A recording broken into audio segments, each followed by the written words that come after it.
We cannot be waking up. It's year one, export and investment promotion levy has come in.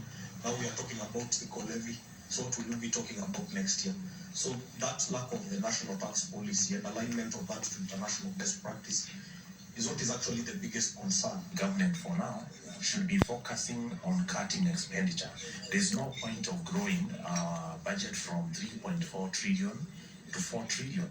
That's a very, very huge jump in an economy that is really struggling, where the business community is suffocated by taxes, and we feel that the government overly has been completely insensitive. People do get a little bit tired, people get stressed out, and when you have a lot of stress, that people will now stop spending more money, which is not good for the economy because of the taxes.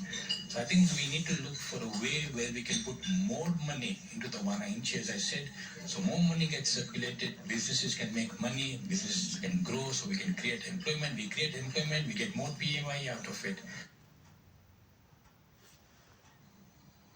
And payments to coffee farmers, to farmers for coffee sales, will be made through the direct settlement system as auditing of coffee debts starts in earnest. Cooperatives Cabinet Secretary Simon Chelugui says all coffee cooperatives are required to feed the direct settlement system with the statutory deductions, including loans, to ensure the debts are recovered on time. Plans to clear the 6.7 billion shillings coffee farmers' debt are at an advanced stage in efforts to clean coffee cooperative books. Coffee buyers are now required to settle all payments to farmers through the direct settlement system to enhance transparency. If and KBC, the administrator of Cherry Fund, have advanced any farmer any money, that information should be submitted to DSS so that at the time of sale, we are able to recover that advance. A vetting team is being constituted to audit all coffee cooperative books. We'll be able to interrogate every claim.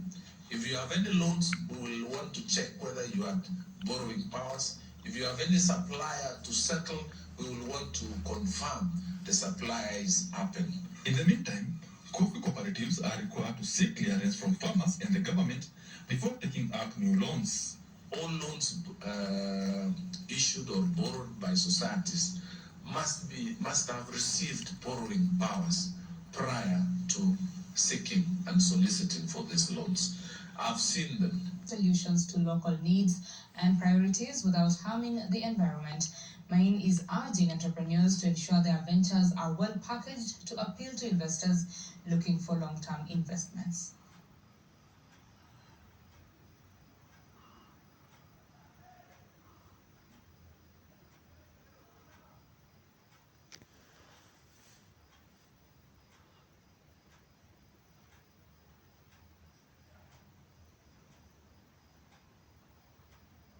This summit is something that no one has done in the market, and it's actually going to bring a lot of thought process to entrepreneurs to think around what do they need to scale up their businesses.